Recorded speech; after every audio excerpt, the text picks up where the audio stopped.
जो अंग्रेजों से लड़ते हुए फांसी पे चढ़ गए।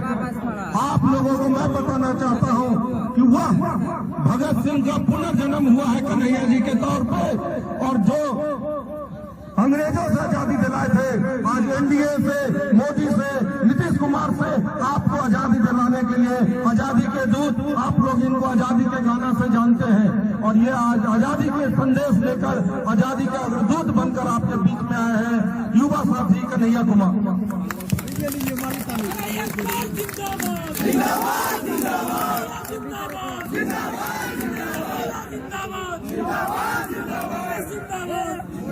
साथियों, बस एक भूल सुधार के साथ बंटी बाबू, अपने दही कोई खट्टा नहीं कहता है। तो हम कांग्रेस पार्टी में हैं तो प्रशंसा में स्वाभाविक रूप से वो अच्छी बात ही कहेंगे, लेकिन मैं इस बात को स्वीकार नहीं करता हूँ। हम लोग तो भगत सिंह के पांव के धूल के भी बराबर नहीं हैं। वो महान क्रांतिकारी थे, आपने इज्जत बख्शी, इसके लिए बहुत बहुत शुक्रिया। लेकिन दूसरी बात से मैं बिल्कुल सहमत हूँ कि आज हमारे देश में, हमारे मुल्क में जो हमको हक और अधिकार मिले थे, मैं ये नहीं कहता हूँ कि हमारा देश जो है और हमारे देश के जो लोग हैं उनकी सारी समस्याएं समाप्त हो गई थी, लेकिन जो भी अधिकार मिला हुआ था, नौजवान होने के नाते मैं ये महसूस कर रहा हूं कि उसको एक एक करके छीना जा रहा है। वो इस रूप में छीना जा रहा है जैसे अंग्रेज ही हम लोगों के साथ किया करते थे। आप जानते हैं कि अंग्रेज इस देश के ऊपर 200 साल तक राज किए, और जब देश की जनता स्वतंत्रता आंदोलनकारियों के नेतृत्व में खड़ी होनी शुरू हुई तो सबसे जरूरी ये था कि उसको आपस में लड़ा दिया जाए। आप वो कहानी किताबों में पढ़े होंगे, टीवी पर देखे होंगे कि गाय का मांस मंदिरों में फेंक दिया जाता था, सूअर का मांस मस्जिदों में फेंक दिया जाता था, और आपस में लोगों को लड़ाया जाता था। ये फूट डालो राज करो की नीति क्यों अपनाई गई कि अगर इस देश के लोग इकट्ठा हो जाएंगे तो इनको, इन लिटोरों को देश छोड़ करके जाना पड़ेगा। अफसोस की बात यह है कि वो अंग्रेज तो चले गए, लेकिन अपना जो है निशानी छोड़ करके चले गए, और वो आज ठीक वही काम कर रहे हैं।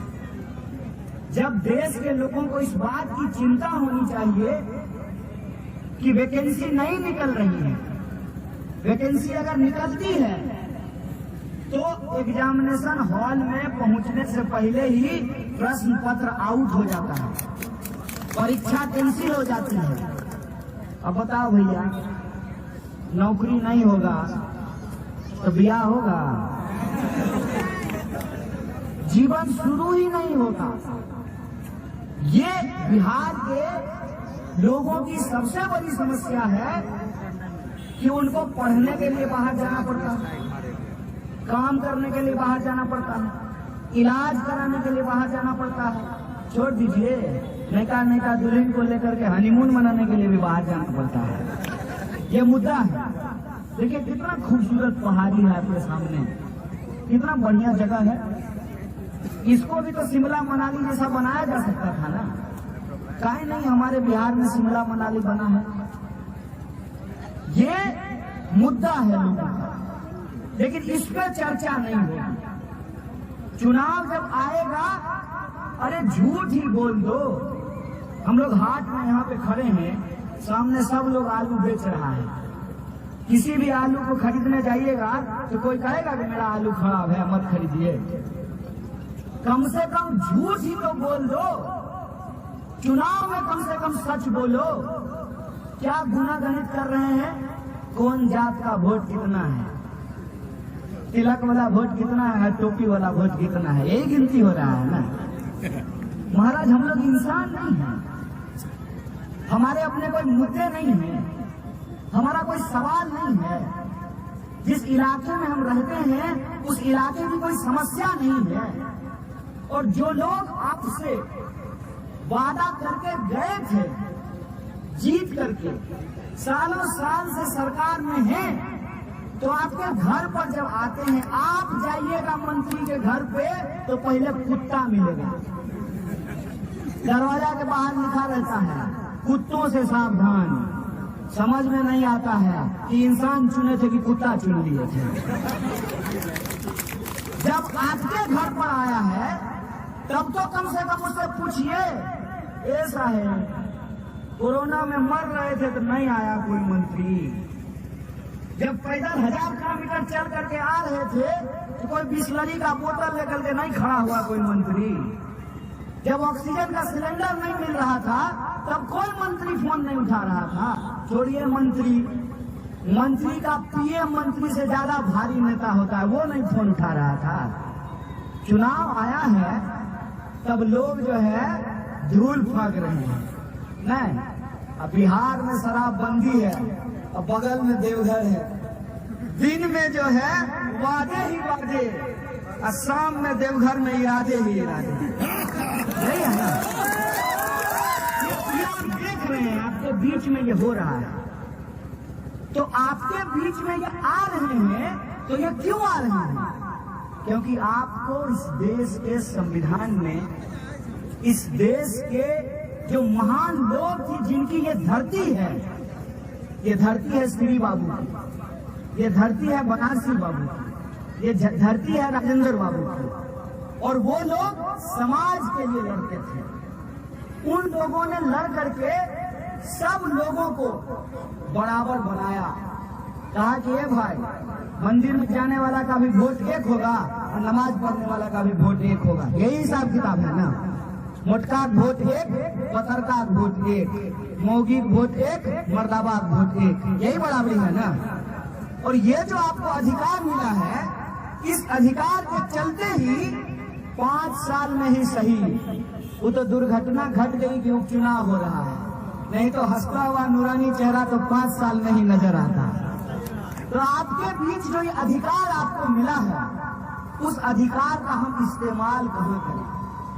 सामने में झींगा बिक रहा है, परोड़ बिक रहा है, तो आप जब जाते हैं किसी से खरीदने के लिए तो जिसे भाव पटता है उसी को खरीदते हैं, अपने शर्त पर खरीदते हैं।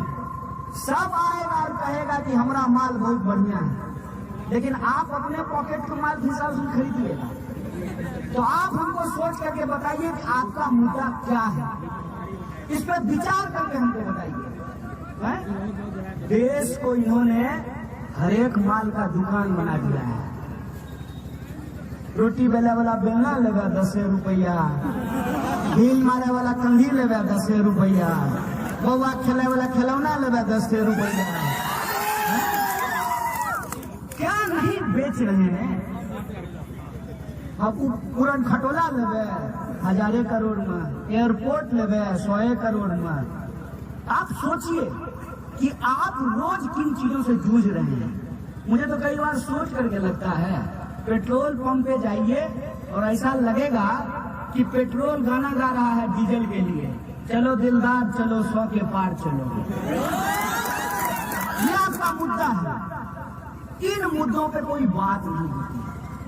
आप विचार करके देखिए, हिंदू मुसलमान है, कर रहे हैं, जात पात कर रहे हैं, लेकिन इसकी आड़ में क्या करते हैं? वोट डालो राज करो करने का मतलब क्या है? मतलब यह है कि समाज को जाकर धर्म में फंसा दो और देश के लोगों की जो संपत्ति है उसको अपने दोस्तों के हाथ में बेच दो। यही चल रहा है ना। आप एक बार हम पर विचार करके बताइए, सरकारी स्कूल नहीं चलना चाहिए इनके हिसाब से, सरकारी अस्पताल नहीं होना चाहिए, तो सरकारी स्वास्थ्य मंत्री लेके क्या कीजिएगा? तबला बजाइएगा? क्या होगा उसका? अगर सरकारी हवाई जहाज नहीं होगा तो हवाई जहाज का मंत्री लेकर के क्या करेंगे? जब ट्रेन बचवे नहीं करेगा, रेलवे बचवे नहीं करेगा, तो रेल मंत्री लेकर के क्या करेंगे? देश एक संकट से गुजर रहा है और इस संकट के बारे में अगर हम आंख खोल करके नहीं देखेंगे तो हमारी आने वाली पीढ़ी पछताएगी। और हम इस गंभीरता को समझते हैं। इसीलिए हमारे जैसे नौजवानों ने और आपके लिए साथी हार्दिक पटेल और जिग्नेश मेवानी ने क्षमा के साथ ये संदेश भेजा है कि उनकी मसरूफियत थी, कहीं और व्यस्त थे, वो आपके बीच आ नहीं पाए, लेकिन खास करके उन्होंने नौजवानों को एक बात कही है कि इस देश को बचाने की जिम्मेवारी नौजवानों को अपने कंधे पर लेनी पड़ेगी।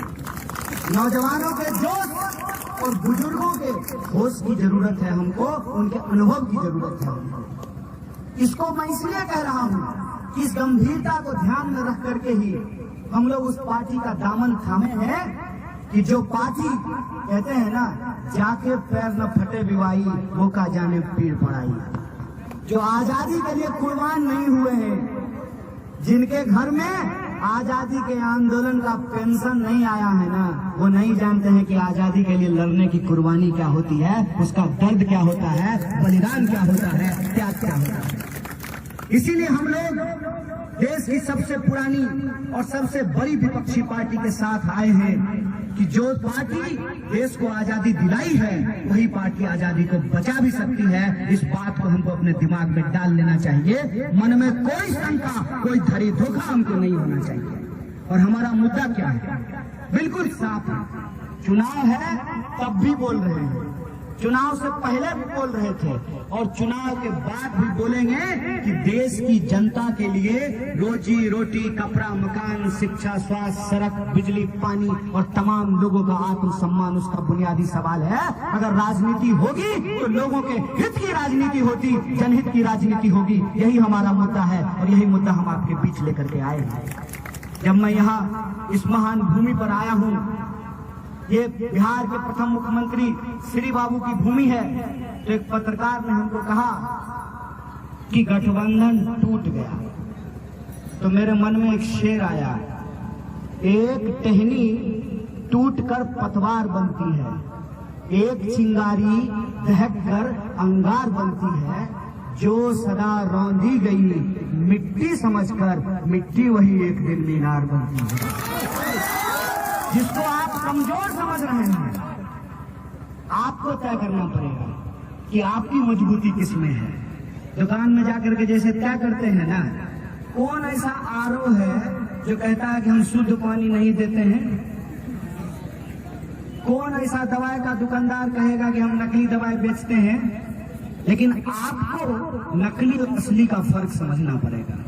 और मैं एक इतिहास आपको बता देता हूँ, ये जैसे हाट है ना, एक मैदान में सब कुछ बिक रहा है, उसी तरीके से जब आप किसी बगीचे में जाएंगे ना, तो हर तरह का फूल उस बगीचे में दिखाई देता है। बिहार के इतिहास को उठा करके देख लीजिए, कांग्रेस पार्टी एक ऐसी पार्टी है जो अगरा, पिछड़ा, अति पिछड़ा, हिंदू, मुसलमान सबको बिहार का मुख्यमंत्री बनाया है। वो पार्टी कांग्रेस पार्टी, उस बात को हमको याद रखना चाहिए। इस बात को हमको याद रखना चाहिए कि जब देश एक संकट से गुजर रहा है तो देश चलाने का जिसको अनुभव होता है ना, उसी को देश का बागडोर देना चाहिए। ट्रैक्टर के ड्राइवर को जेसीबी चलाने दे दीजिएगा, या टमटम चलाने वाला बैलगाड़ी चला लेगा।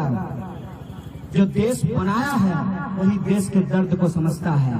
और बिहार के इतिहास को अगर हम देखें तो जैसे बगीचे में हर रंग के फूल होते हैं, कांग्रेस पार्टी के इतिहास ने तमाम तरीके के लोगों को अपने दामन में समेट करके रखा है। ये वो पार्टी है जहां एक तरफ श्री कृष्ण सिंह थे तो दूसरी तरफ बाबू जगजीवन राम थे, एक तरफ अगर नारायण सिंह थे तो दूसरी तरफ मौलाना मजलूल हक थे। ये एकता का परिचय कांग्रेस पार्टी ने दिया है। अगर हम सामाजिक न्याय के साथ साथ सामाजिक एकता चाहते हैं, और वे एकता हम इसलिए चाहते हैं कि अगर इंसान आपस में लड़ता रहा तो उसकी मकबूलियत, उसका भविष्य इस मुकम्मल तौर पे जो बिकवाली चल रही है वो चलता रहेगा। अगर हम इसको रोकना चाहते हैं तो हम तमाम लोगों को इकट्ठा होना पड़ेगा। अपने हक के लिए, अपने मुद्दे के लिए, अपने लिए, अपनी पीढ़ी के लिए हमको सोचना पड़ेगा। एक बात बताइए, नेताजी अपने बेटा के बारे में सोचते हैं, आपको अपने बाल बच्चा के बारे में सोचने का हक नहीं है। बोलिए, चुनाव अगर होगा तो खाली नेता का बाल बच्चा सेट होगा, जनता का बाल बच्चा कैसे सेट होगा? और मैं किसी ऐसे प्रत्याशी का प्रचार नहीं कर रहा हूँ जो जनता के बीच में काम नहीं करता हो। आप लोग हमको बता दीजिए, कहिएगा तो माइक रख करके चले जाएंगे कि जनता के बीच में काम नहीं करते हैं। बोलिए, जोर से बोलिए, करते हैं ना। निर्दलीय लड़ करके 10,000 वोट लाए हैं ना, फिर ऐसा कैसे कहते हैं कि जो है हार जाएंगे। दवाई दीजिएगा सर्दी खोखी का तो सर्दी खोखी ठीक नहीं होगा। जनता को चुनने का अधिकार है ना, तब न लोग आपके दरवाजे पे आकर के खटखटा रहे हैं। गुड मॉर्निंग से लेकर के गुड नाइट तक आपके गली में नेता ही घूमता हुआ नजर आ रहा है। बोलिए, तो ये जो अधिकार है वो जब आपके हाथ में है, वोट दीजिएगा राजेश मिश्रा को तो विधायक कन्हैया कुमार बन जाएगा। अरे जिसको वोट दीजिएगा वही वोट बनेगा। तो फिर इस बात का कहने का क्या मतलब है? अरे जिसको जनता जिताती है ना वो जीतता है। और हमको चुनाव जीतने का भी अनुभव है और हमको चुनाव हारने का भी अनुभव है। और हमको इस बात का भी अनुभव है कि लोग कहते हैं दूर जीतता सु जे जीत गला से पेड़ा दिल को जेकरा जीतेबो वह जीतता है। आ एकरा जीतना किया जरूरी है। लोग जाए छे पढ़े अमेरिका लंदन तो अजय गोरकी कनियन करके बैठ जाए नहीं।